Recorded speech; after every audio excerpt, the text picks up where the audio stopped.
bagaimana untuk mendapatkan Lailatul Qadar?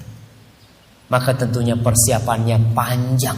Persiapan nih yang matang untuk menghadapi Lailatul Qadar, dan keberadaan kita nih, untuk keberadaan kita di tempat ini salah satu persiapan. Karena harus ada ilmu. Antum kalau mau berburu sesuatu tanpa punya ilmu, kadang-kadang nggak dapat antum. Seperti orang yang mau berburu menjangan umpamanya. Dia tahu menjangan itu tempatnya di daerah ini. Antum punya ilmunya dulu.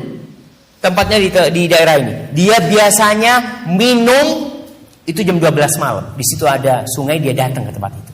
Antum punya ilmu, kemungkinan dapat bisa. Antum jangan bergerak. Kalau bergerak dia lari. Ilmu seperti itu ilmu mendasar untuk mendapatkan sebuah buruan. Bagaimana untuk mendapatkan Lailatul Qadar.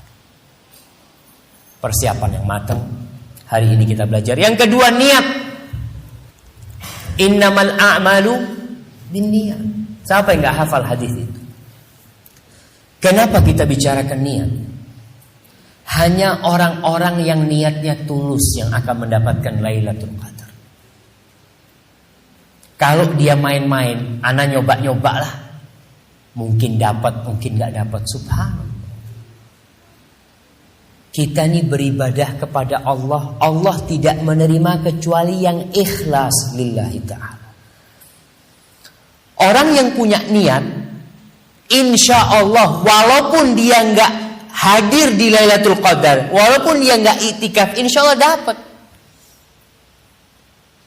Dalam artian dia mengharapkan, dia udah niat nih, insya Allah nih ana mau iktikaf. Ternyata pas 10 hari terakhir dia sakit, nggak bisa iktikaf. Dapat nggak pahala iktikaf? Dapat. Padahal dia cuma niat. Kemudian si perempuan nih niat, ya Allah aku niat mau iktikaf di masjid insya Allah 10 hari terakhir.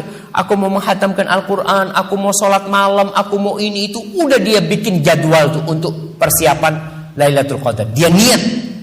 Tapi pas 10 hari terakhir dia datang bulan. Dapat nggak pahalanya? Dapat. Maka jangan takut, kita ini bermuamalah dengan zat yang tahu dengan isi hati kita. Jadi ma'asyiral muslimin rahimakumullah, niat mulai sekarang. Mau ngapain Lailatul Qadar? Ana mau sholat malam, ana mau ngaji, ana mau gini, gak masalah. Dalam kondisi antum sakit, dalam kondisi antum harus mudik.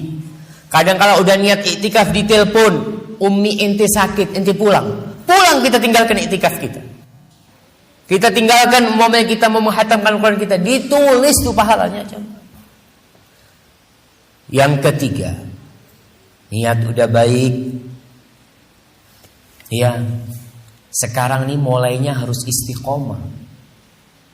Orang tuh kalau awal Ramadannya gak istiqomah, bolong-bolong ya. Terawihnya sehari terawih, sehari enggak. Kira-kira 10 hari terakhir bisa terawih? Insya Allah gak bisa. Karena malam-malam pertama itu masih semangat.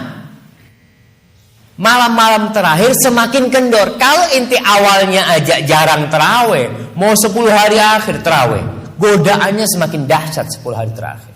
Maka di sisa hari 4 hari ini kita mulai kencengin sholat duhanya umpamanya. Yang gak pernah sholat duha, tambahin sholat duhanya. Yang umpamanya gak pernah baca Quran, udah setiap habis sholat baca Quran. Yang gak pernah berzikir, mulai berzikir. Yang gak pernah bersolat, ditambahin sholawatnya. Kemudian yang ketiga, doa. Manusia itu diciptakan lemah. Dan manusia itu tidak kuat kecuali bila Allah membantunya. Maka di sini, untuk meraih Lailatul Qadar, antum banyak-banyak berdoa kepada Allah. Allah mengatakan, ud'uni astajib lakum. Minta. Apa sih beratnya minta? Minta sama Allah SWT. Allahumma rzuqni Lailatul Qadar.